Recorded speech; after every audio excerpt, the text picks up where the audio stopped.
किया प्यार की, प्यार से देखो विकी, और प्यार से देखो। अरे हमारी पटी हुई है, कहाँ से लाएंगे प्यार? अबे चुप चुप।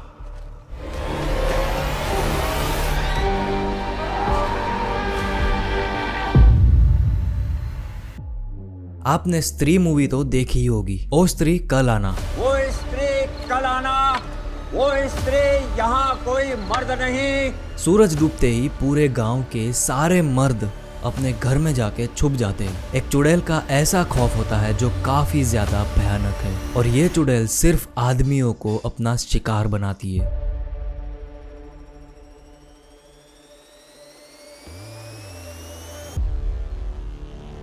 लेकिन अभी रिसेंटली रिलीज हुई स्त्री 2 में एक सरकटे के बारे में बताया गया है जो काफी ज्यादा डरावना है। लेकिन अगर मैं आपसे कहूं कि ये सिर्फ फिल्म में ही नहीं बल्कि रियल लाइफ में इंडिया के कई सारे ऐसे गांव में ये घटना हो चुकी है। आज के इस वीडियो में हम लोग बात करेंगे इंडिया में हुए ऐसे ही भयानक से इंसिडेंट्स के बारे में, जिसको सुनने के बाद में आप लोगों के रोंगटे खड़े हो जाएंगे। तो इस वीडियो को एंड तक जरूर देखना। अगर आपको ऐसी मिस्टीरियस और हॉरर वीडियोस देखना पसंद है तो इस चैनल को सब्सक्राइब कर दीजिए।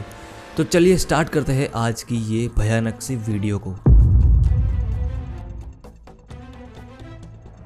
ये स्टोरी है वेस्ट बंगाल की। इमेजिन करो आप एक सुनसान सी सड़क पे जा रहे हो। उस दिन अमावस्या की रात होती है, तो रास्ते में कुछ भी क्लियर नहीं दिखाई दे रहा था।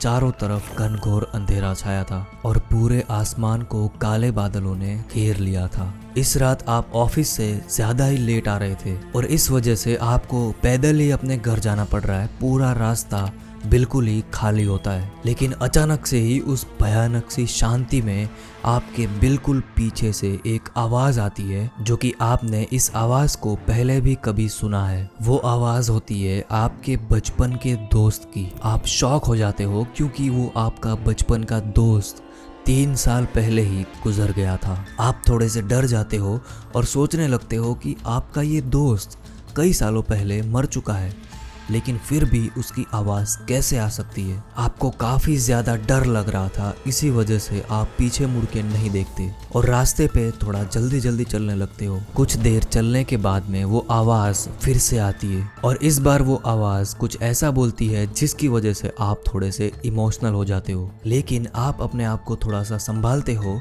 और वहाँ से भागने की कोशिश करते हो, और इसी टाइम पे आप गलती से पीछे की तरफ मुड़ के देख लेते हो कि क्या है।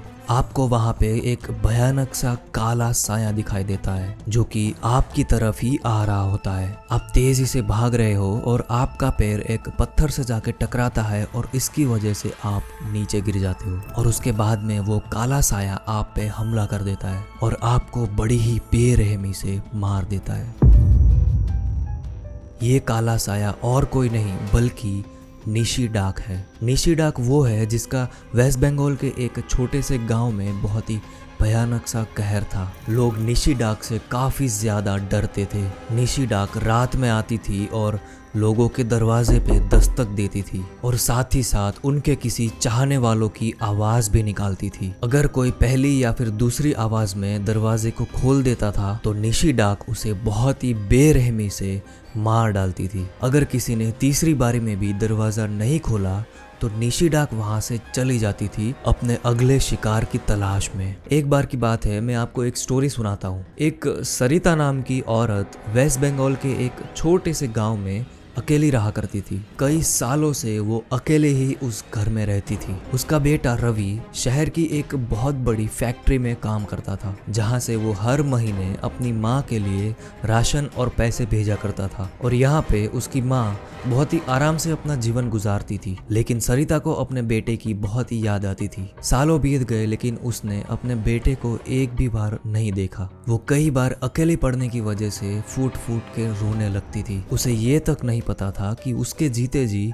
क्या वो अपने बेटे को मिल भी पाएगी। एक रात की बात है, जब सरिता सो रही थी, अचानक से ही उसके दरवाजे पे नॉक होता है और वो तुरंत ही उठ जाती है। उसके घर के बाहर से एक आवाज आती है और उस आवाज को सुन के सरिता खुशी से झूमने लगती है। क्योंकि ये आवाज थी उसके बेटे रवि की। वो जैसे ही उठती है उसे निशिडाक के बारे में याद आ जाता है और सरिता को शक होने लगता है कि कहीं बाहर में जो है वो निशिडाक तो नहीं है, क्योंकि उसका बेटा रवि इतनी रात को नहीं आएगा। वो पहली बारी में दरवाजा नहीं खोलती, लेकिन बाहर से फिर से आवाज आती है और इस बार उसका बेटा रवि जोर जोर से चिल्लाने लगता है और सरिता से हेल्प मांगने लगता है कि उसके ऊपर किसी जानवर ने हमला कर दिया। सरिता बहुत ही डर जाती है और तुरंत ही जाके दरवाजा खोल देती है। जैसे ही उसने उस दरवाजे को खोला, वहां पे उसका बेटा रवि नहीं बल्कि एक भयानक से चेहरे वाली चुड़ैल थी। उसे देखकर सरिता बहुत ही ज्यादा डर जाती है। बाहर जो चुड़ैल थी वो और कोई नहीं बल्कि निशिडाक थी। उसने सरिता को रात के अंधेरे में बहुत ही बेरहमी से मार डाला और बाद में सुबह सरिता की लाश मिलती है गांव वालों को। निशिडाक वाली ये बात पूरे गांव में फैल जाती है और यहाँ तक कि अब लोग 2 बार बोलने पे भी दरवाजा नहीं खोलते, इस डर से कि कहीं बाहर निशिडाक ना हो। इस बात में कितनी सच्चाई है ये किसी को भी नहीं पता, लेकिन अगर ये सच है तो बहुत ही ज्यादा भयानक है। स्त्री मूवी में जैसे चुड़ैल को दिखाया गया है, सिमिलरली उसी तरह की ये स्टोरी है। क्या मानना है आपका निशिडाक के बारे में? क्या आप इन सब चीजों में विश्वास करते हो? मुझे कमेंट में जरूर बताओ। साल था 2002।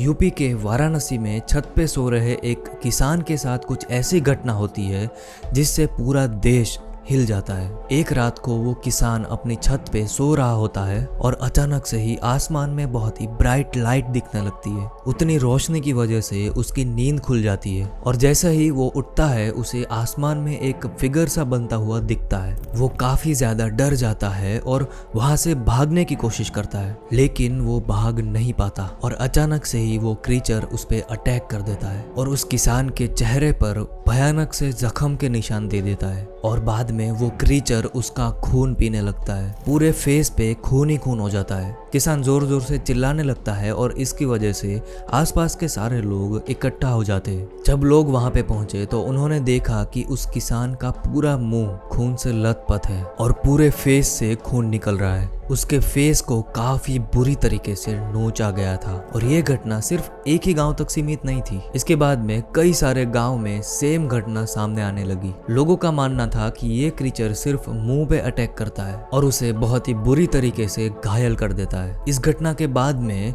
आसपास के सारे गांव में और पूरे देश में इस बात को लेके चर्चा होने लगी। लोगों ने इस क्रीचर को मुंह नोचवा का नाम दिया, जो कि रात के अंधेरे में बहुत ही भयानक तरीके से लोगों के मुंह को नोच लेता है। इस मुंह नोचवा का दहशत यूपी में इतना बढ़ गया था कि लोग अब 6 बजे के बाद अपने घर से निकलते भी नहीं थे। लोगों ने अपने घर की छत पे जाके सोना भी बंद कर दिया। मुंह नोचवा का डर उनके दिलो दिमाग में बैठ चुका था। जब ये सारे चीजों के केसेस और भी ज्यादा बढ़ने लगे तो पुलिस ने एक ऑर्डर दिया कि वो लोग अब रात में पेट्रोलिंग करेंगे और ये जो भी चीज अटैक कर रही है उनको वो पकड़ के ही रहेंगे। कई सारे दिन उस पूरे एरिया की छानबीन करी गई, लेकिन पुलिस को कुछ भी नहीं मिला। उन लोगों ने रात में पेट्रोलिंग स्टार्ट कर दी, पूरे एरिया को सील कर दिया, फिर भी उसका पता नहीं लगा पाए। उस मुंह नोचवा के बारे में एक भी सबूत नहीं मिला। धीरे धीरे से ये मामला ठंडा पड़ने लगा और कई सारे लोगों का ये भी मानना था कि मुंह नोचवा जो है वो एक अफवाह है, लेकिन जिन लोगों पे हमला किया गया था, अटैक किया गया था और उसके मुंह को बुरी तरीके से नोच लिया गया था, उसकी बातों को नजरअंदाज नहीं कर सकते, क्योंकि उनकी हालत बहुत ही भयानक थी और बहुत ही सीरियस इंजरीज हुई थी। टाइम जैसे जैसे बीतता गया वैसे वैसे केसेस भी कम होने लगे और अब लोग भी उस मुंह नोचवा को भूलने लगे, लेकिन इस मुंह नोचवा का एक भी सबूत नहीं मिला। लेकिन जिन लोगों पे भी अटैक हुआ था वो लोग इस भयानक से मंजर को भूल नहीं पाएंगे। क्या मुंह नोचवा वाकई में एग्जिस्ट करता था? अगर नहीं करता था तो इन लोगों के फेस पे जो इंजरी हुई है वो किसने करी? ये बात आज तक का सबसे बड़ा रहस्य है, जिसके बारे में आज तक किसी को भी नहीं पता। अगर आप जानना चाहते हैं इंडिया के मोस्ट मिस्टीरियस प्लेसेस के बारे में तो यहाँ पे क्लिक करके देख सकते हैं।